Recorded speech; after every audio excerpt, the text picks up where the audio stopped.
profesores y compañeros. Nosotros somos el equipo 5 y vamos a hablarles acerca de los virus que produzcan enfermedades de transmisión sexual.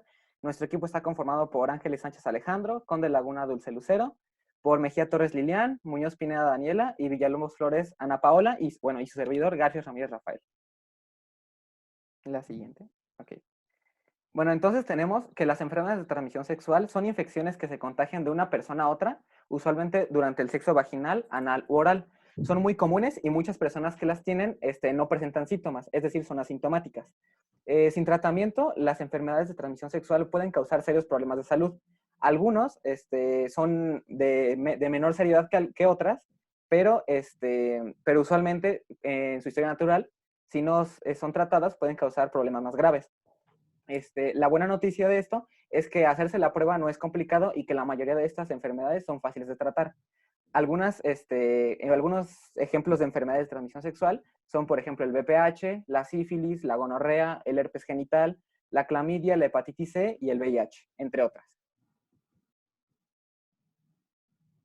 Entonces, tenemos que pueden clasificarse por sus agentes etiológicos. Pueden ser ETS causadas por hongos, bacterias o virus. En esta ocasión y en nuestra presentación vamos a centrarnos en las enfermedades de origen viral, como lo son el VIH o virus de inmunodeficiencia humana, que se complica con el síndrome de inmunodeficiencia adquirida o SIDA, y el virus del papiloma humano o VPH, que se puede complicar con cáncer cervicouterino o cáncer de pene en los hombres.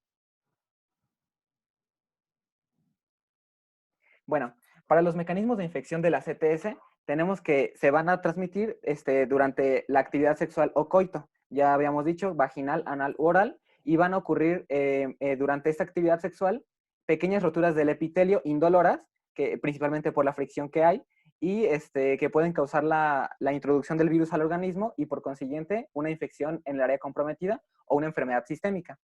También tenemos que algunas patologías virales pueden ser transmitidas vía sanguínea, por transfusiones contaminadas, por uso de drogas o, por ejemplo, jeringas infectadas, o por el canal de parto, vía madre-feto.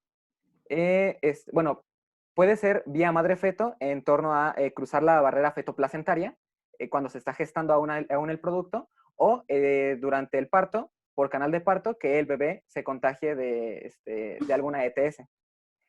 Un ejemplo de esto puede ser el VIH, el VPH, la hepatitis A, B o C y el herpes genital. Bueno, como siguiente vamos a hablar del virus de inmunodeficiencia humana o VIH. Y entonces primero vamos a hablar un poquito de la historia. Los primeros casos detectados son un artículo en 1981 por el Centro para el Control de Enfermedades de Atlanta en Estados Unidos, que como ya les había dicho, publicó este artículo donde mencionaba que había un tipo raro de neumonía y en 5 jóvenes homosexuales. Es por eso que durante mucho tiempo el VIH estuvo rodeado de muchos mitos y adquirió nombres como el GRID, porque creían que solo estaba relacionada con las personas homosexuales y entonces, pues, por eso se fueron originando varios mitos. Después, el virólogo Luc Montagnier descubrió el virus del VIH y que es el que provocaba SIDA en 1983. Después de esto, en 1987 se aprobó el primer antirretroviral. En el 88 fue cuando se celebró por primera vez el Día Mundial de la Lucha contra el SIDA. Y así fueron pasando varios acontecimientos importantes hasta el 2012, que se anunció que había una disminución de más del 50% en los casos de VIH porque ya había un control. Donde se cree que proviene el virus es del VIS o virus de inmunodeficiencia en simios, que fue detectado los primeros casos en el Congo. Se cree que proviene de ahí porque en los simios se detectó un virus idéntico al VIH que causa síntomas similares al SIDA en otros primates, principalmente en el mono verde. Y esto porque creen que se originó por los rituales que hacían las personas del Congo con los simios o mantenían relaciones sexuales con ellos. En epidemiología tenemos que a finales del 2018, esto es de acuerdo a la OMS, había aproximadamente 37.9 millones de personas con VIH Y a finales de este año se estimó que el 79% de estas personas que tenían VIH sí conocían su estado serológico y que de estos 23.3 millones de personas estaban en tratamiento antirretrovírico y el 53% ya había logrado suprimir el virus y el riesgo de infectar a otros. Entonces, como generalidad, vamos a tener que el VIH es un retrovirus de polaridad positiva que pertenece al género lentivirus y de la familia retrovirus. Tiene una forma esférica de 110 nanómetros de diámetro aproximadamente. Y como su conformación, vamos a tener que tiene una zona interna donde se sitúan las moléculas, el genoma. Y también tiene varias células nucleares que tienen más que nada función estructural, como podemos ver la P7 y la P9. También tenemos la transcriptasa inversa, la integrasa y la proteasa. A esto entonces también lo rodean los capsómeros que forman la nucleocápsida y esta está recubierta por proteínas de la matriz, que son las P17, que son estas de aquí. Y también tenemos una envoltura lipídica, que esta proviene de la membrana de la célula a la que infecta, y es donde también vamos a encontrar glicoproteínas que están codificadas por el virus, que es la GP120 y la GP41. Bueno, de especies de VIH vamos a tener dos principales. Vamos a tener que existe VIH tipo 1 y VIH tipo 2.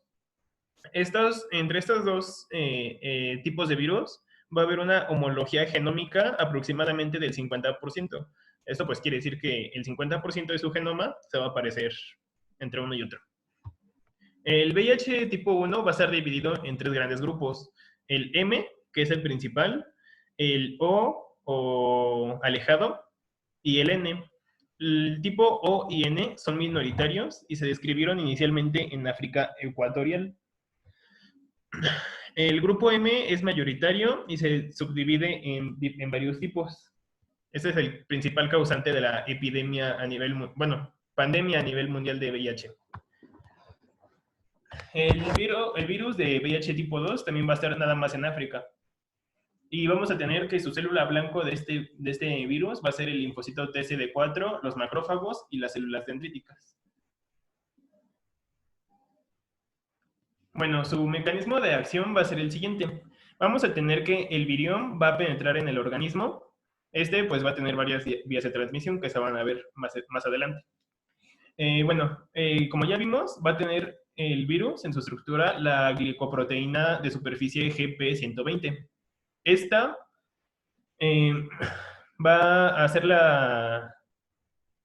actuar como un receptor en el virus que se va a unir a la molécula CD4 en los linfocitos T, CD4. Que estos pues van a tener en su membrana expuesta esa molécula y pues se van a unir esos dos. Al momento en que se une CD4 y GP120, GP120 va a tener un cambio conformacional. Entonces ahí es cuando su otra proteína clave va a ser GP41, se va a unir a un correceptor de quimiosinas y este va a ser el CCR5 o también puede haber otro que puede ser el CXCR4. Después de esto, ya que se unió el correceptor, va a haber una fusión de ambas membranas, la del virus y la de la célula. Y entonces una vez que se fusionan ambas membranas, va a entrar la nucleocápside a la célula. Ya en el citoplasma se va a liberar de la nucleocápside, se va a liberar el ARN. También, como ya vimos en otros materiales, en este caso va a ser un virus de ARN. En el citoplasma, con ayuda de la transcriptasa inversa, se va a convertir a ADN. Y entonces, después, ese ADN va a viajar hacia el núcleo, en donde con ayuda de la integrasa, este ADN viral se va a integrar a la cadena de ADN de la célula. Después de eso va a ocurrir la transcripción de ADN a ARN viral. Después, aquí los dos cuadritos amarillos son que ocurren en el núcleo. Ya que se ocurrió la transcripción, el ARN mensajero viral va a salir del núcleo al citoplasma otra vez, en donde se va a dar ahora la traducción de ese ARN mensajero para formar los componentes del virus. Esto lo va a hacer a través de, con ayuda de los ribosomas de la célula, y va a formar las proteínas. Después, bueno, con ayuda de otro componente que también tenía el virus, que es las proteasas, va a cortar las proteínas largas a proteínas más cortas. Y finalmente va a haber una unión de los componentes. Ya después de que se unieron, pues va a haber una gemación. ¿Esto qué quiere decir? Que el virus va a formar una membrana con ayuda de la membrana de la célula.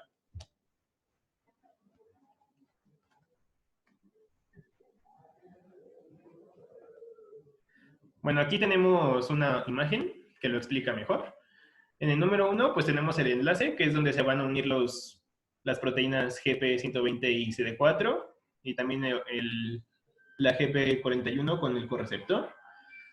El 2 es la fusión. Como les decía, se van a fusionar ambas membranas y va a entrar la nucleocápside y todos los demás componentes del virus. En el 3, pues es la transcripción inversa, con la transcriptasa inversa. Bueno, ya que el ARN se hace ADN, va al núcleo, se hace la integración, que es donde se va a hacer la transcripción a ARN mensajero.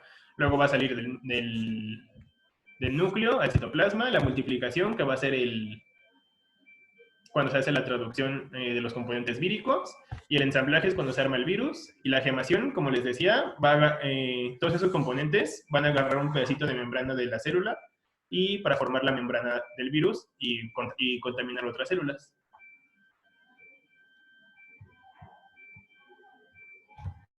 Bueno, ahora en la clínica vamos a tener que se puede transmitir principalmente por 3 vías, que es la sanguínea y sus derivados, como pueden ser las transfusiones, las jeringuillas, y etcétera. También por el contacto sexual, que es la más común, y transmisión vertical, que es por parto, vía placentaria o la lactancia. Entonces aquí tenemos como el porcentaje de las vías de transmisión y, por ejemplo, vemos que en varones, donde hay más porcentaje es en relaciones sexuales con varones, que es de 56.3%, y en mujeres, en relaciones sexuales igual con varones, en 97.1%. Y entonces, como vemos en los porcentajes, es donde más predomina el contagio, y porque hay menor probabilidad en una transmisión perinatal o por el uso de drogas inyectables. En las fases de la clínica vamos a tener 3 estadios. El primero es el síndrome retroviral agudo, que aparece entre 2 a 6 semanas después de que fue el contagio, y este se expresa con un cuadro de mononucleosis que está caracterizado por fiebre, astenia, faringitis, exantema, y es un cuadro inespecífico que es muy, muy similar al de una gripe. Y en esta primer estadio tenemos que los linfocitos TCD4 pueden disminuir por debajo de su cifra normal, pero no tanto. Y entonces en este primer estadio el RNA del virus es detectable en el plasma cuando está a títulos muy, muy elevados, y en general estos tienen que ser superiores a 105 copias de RNA. En el segundo estadio tenemos que es muy, muy variable porque puede ir de 2 a 3 años, de 7 a 10 años o incluso más de 10 años, que se caracteriza por, como ya les dije, es un largo periodo asintomático, y este está asociado o puede que no a linfoadenomigdalias o a trombocitopenia. En este estadio el virus se replica muy continuamente a bajo nivel, pero en los linfocitos TCD4, y entonces este va infectando progresivamente a nuevos linfocitos TCD4. Y en el tercer estadio es cuando es la aparición de muy frecuentes y diversas infecciones oportunistas, como pueden ser el sarcoma de Kaposi o carcinoma de cervix, entre otras. Y bueno, aquí les puse algunos ejemplitos que son confusión progresiva, demencia, mielopatía vacuolar o neuropatía sensorial por afectación del sistema nervioso central. Y entonces tenemos que también, bueno, los estadios podemos clasificarlos tanto en clínica como de laboratorio.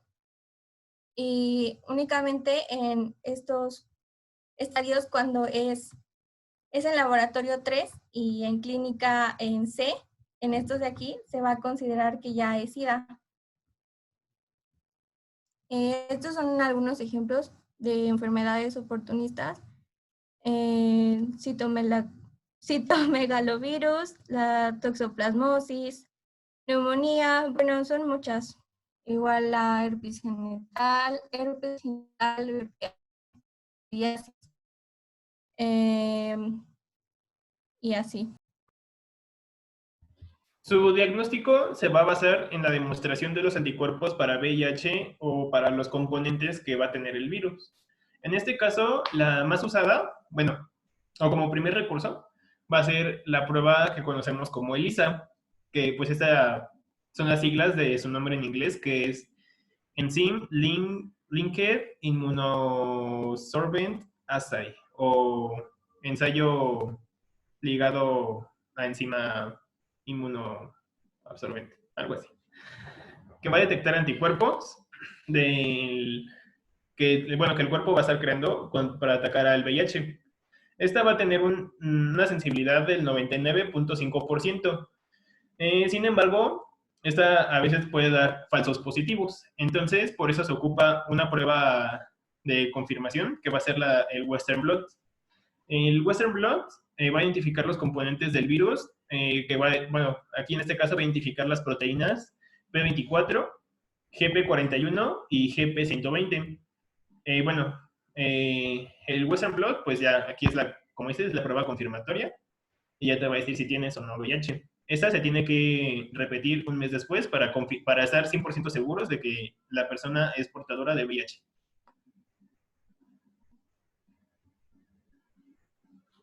En su tratamiento, pues este se va a realizar a través de antirretrovirales.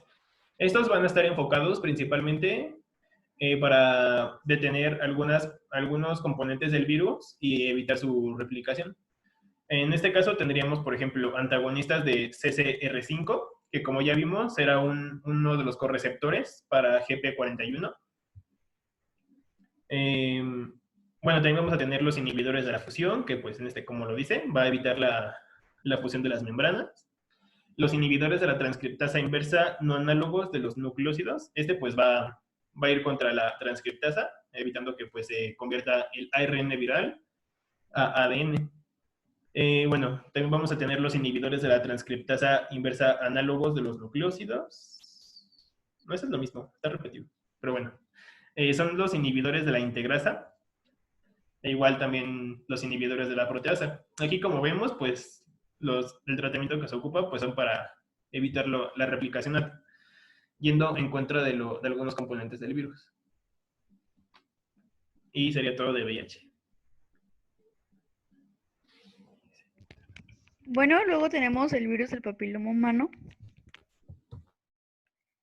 el cual va a ser un grupo de virus de DNA que va a pertenecer a la familia de Papilomaviridae, con 39 géneros y más de 200 subtipos o tipos.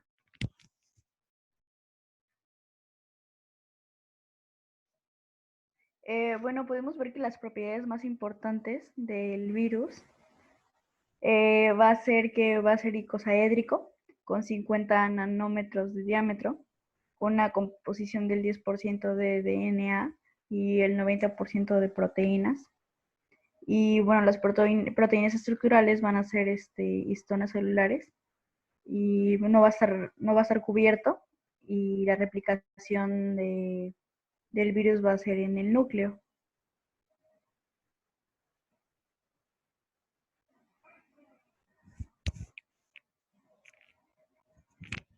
En la clasificación vamos a tener dos tipos de clasificación que van a ser tanto cutáneos como mucosos.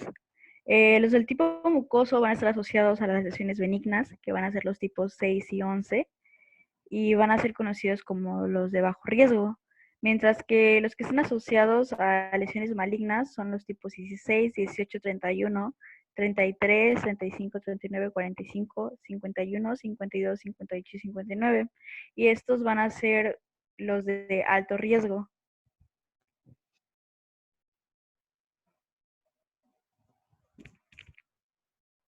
Bueno, de acuerdo a la clasificación de Baltimore, vamos a tener que va a pertenecer al grupo 1, porque como ya lo había mencionado mi compañera va a tener ADN bicatenario.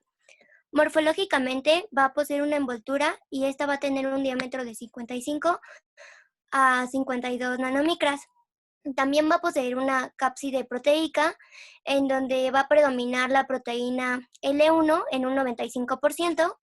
Y también vamos a tener que tiene proteína L2, pero esta va a ser menor ya que va a presentarse en un 5%. Va a tener DNA circular que posee una doble cadena y va a tener dos tipos de genes, el E y el L. El gen E nos va a ayudar a codificar en las etapas tempranas de la infección y el L nos va a ayudar en las etapas tardías del ciclo replicativo.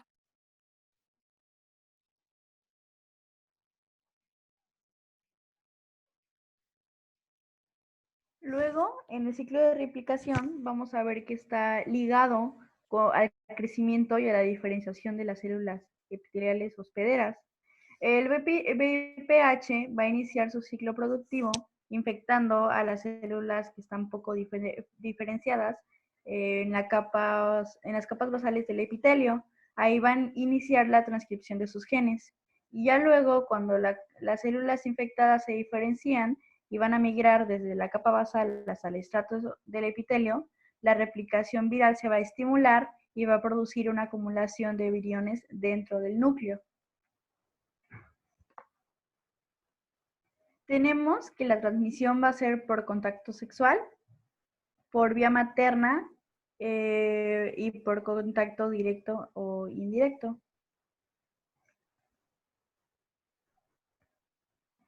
Bueno, la patología, vamos a tener que el periodo de incubación va a ser de 3 a 4 meses posterior a contraer el virus. Luego vamos a tener fases. Las fases van a ser latente, subclínica y clínica. Y bueno, curada. La latente vamos a tener ya la infección, pero no vamos a tener ninguna manifestación clínica. En etapa clínica solo se va a observar bajo ciertos criterios, como son exámenes de gabinete y en la clínica ya vamos a ver una lesión y en la curada, digamos que va a ser un periodo en el que no vamos a tener ninguna manifestación clínica, pero pues el virus va a seguir en el organismo.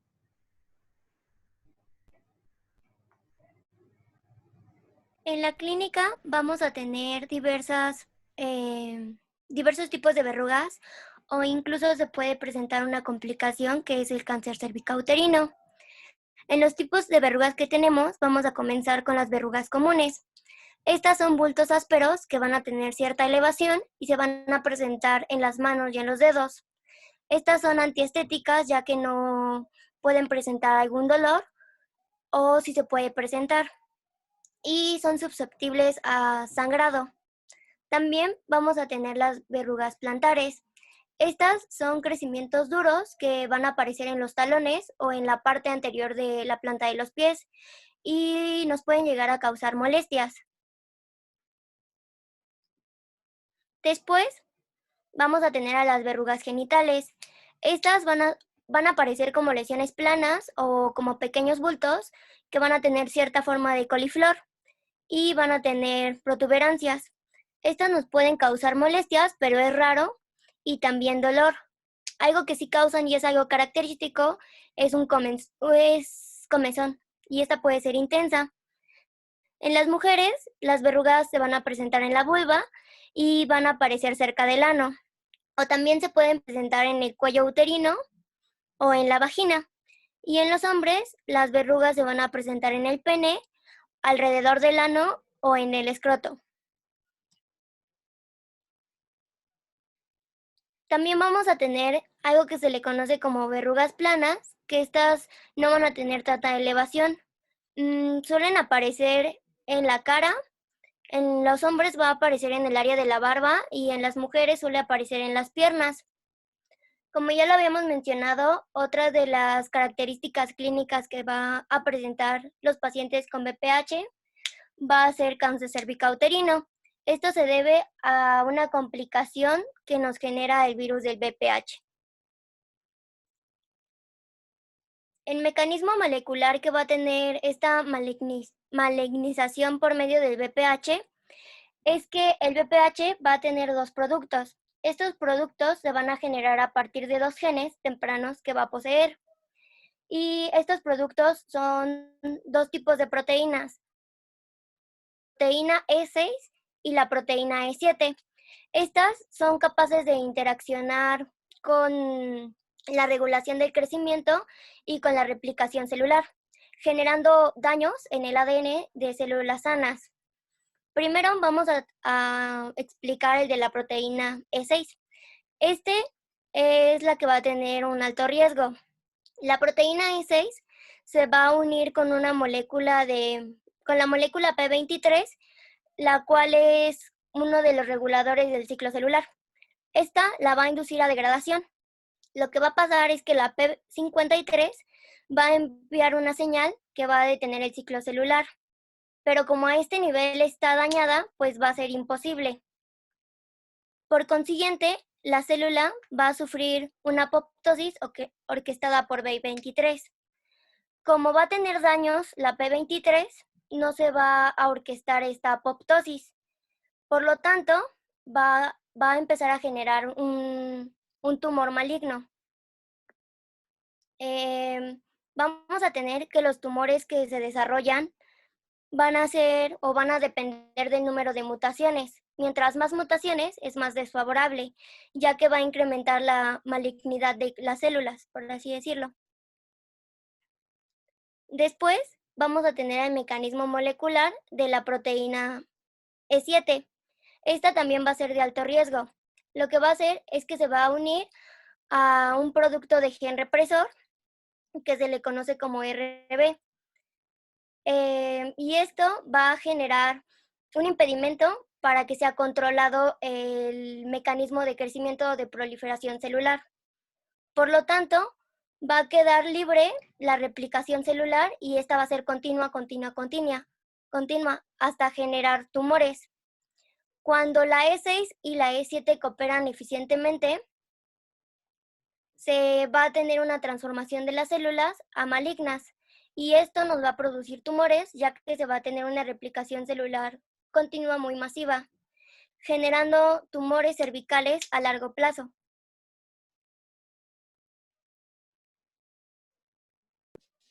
Bueno, pues hablando de factores de riesgo del VPH, tenemos primeramente la primera relación sexual. Es sabido que hay un riesgo de que contraigas virus de papiloma humano cuando tienes tu primera relación sexual. Es por eso que las vacunas se deben de colocar regularmente en quinto de primaria más o menos. También otro factor de riesgo es la vaginosis bacteriana, el estado de perimenopausia, que pues implica interacción hormonal, el inicio precoz de la vida sexual en adolescentes, por lo mismo que había comentado primeramente, y que la pareja masculina haya tenido múltiples parejas sexuales.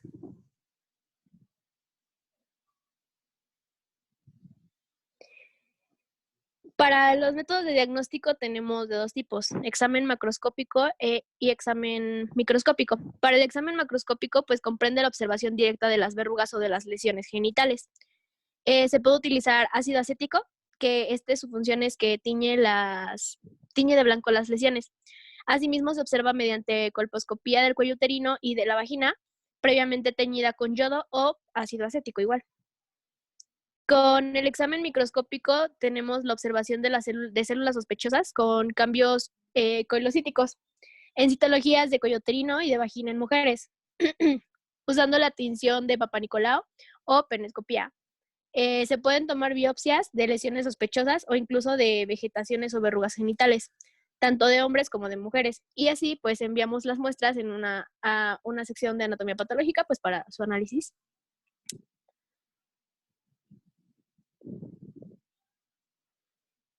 La detección directa del material genético también es como otra de las técnicas, que sería por técnica de biología molecular.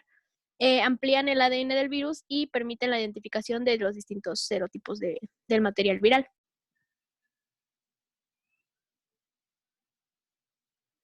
Para el tratamiento tenemos antilesión, que es, bueno, una de ellas es aumentar la respuesta inmune, puesto que a veces el virus de papiloma humano se manifiesta también en personas inmunocomprometidas. Y uno principal que es colocado por el mismo paciente es imiquimod, es en crema, o inferteno alfa, pero ese es muy costoso. También para quemar la lesión tenemos agentes citotóxicos, como podrían ser la podofilotoxina, que es en gel, también es aplicada por el paciente, o el ácido tricloracético. Y otras maneras de eliminar las lesiones pueden ser con láser o con corte de la lesión, pero estas tendrían que ser forzosamente hechas por personal de la salud. Esta no la puede hacer el paciente. Aquí tengo un cuadrito que era lo que les explicaba de los tratamientos aplicados por los mismos pacientes, que sería el Podofilox, que es en solución o en gel, y el imiquimod en crema. Esa sí la pueden realizar los pacientes desde su hogar, digamos. Y los tratamientos aplicados por el profesional de la salud, que sería pues el ácido tricloracético o la eliminación quirúrgica por medio de pues escisión con tijera o escisión con un raspado, etcétera. De ser posible, pues el profesional de la salud deberá aplicar el tratamiento inicial para demostrar la técnica de aplicación apropiada por ejemplo, del gel o de las cremas. Y identificar cuáles son cuáles verrugas requieren tratamiento.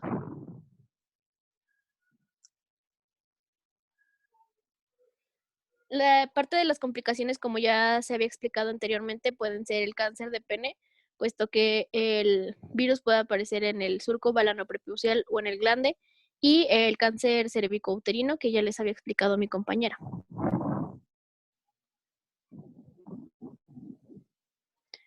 Para epidemiología tenemos que el DNA del VPH es causante del cáncer cervical invasivo de la mujer, más detectable en el 95% de los casos.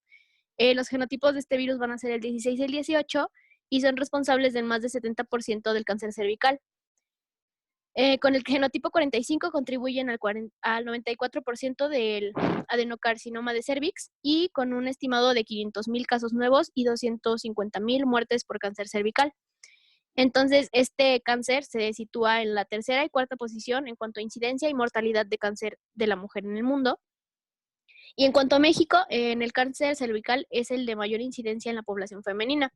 Se ha calculado que 16 mujeres mueren diariamente de cáncer cervical y se piensa que la mayoría de la población sexualmente activa está infectada por algún tipo de VPH.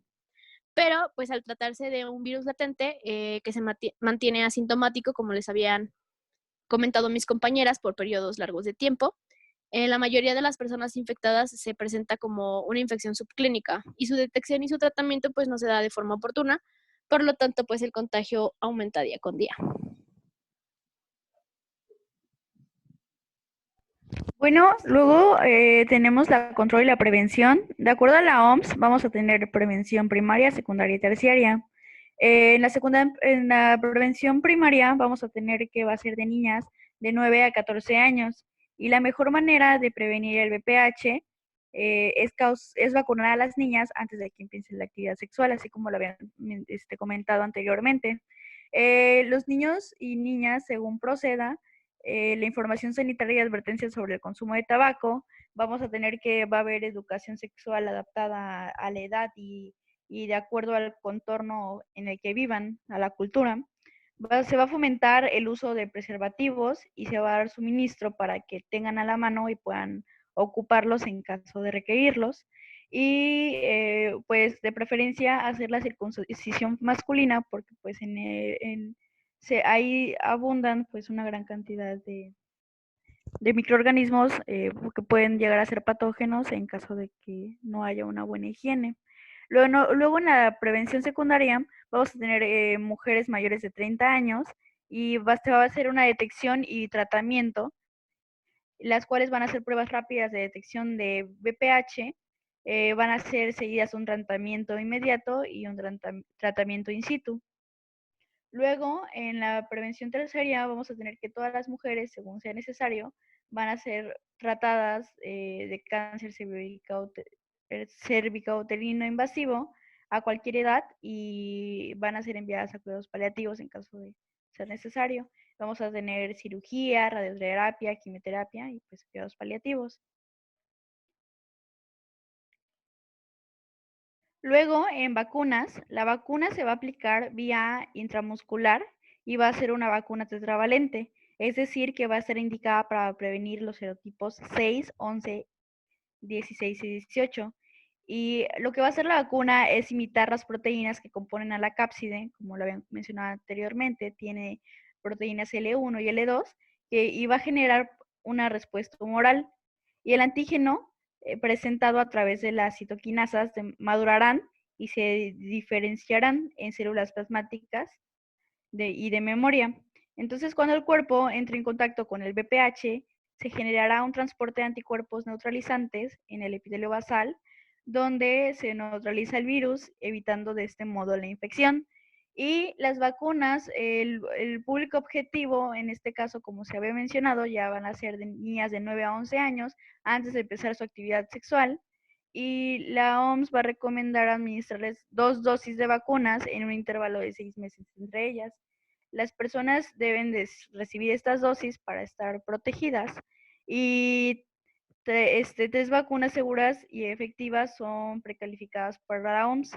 Las altas coberturas en niñas, va a haber una cobertura de mayor al 80% que reducen significativamente el riesgo en infección en los niños. Y bueno, esto sería todo por nuestra exposición.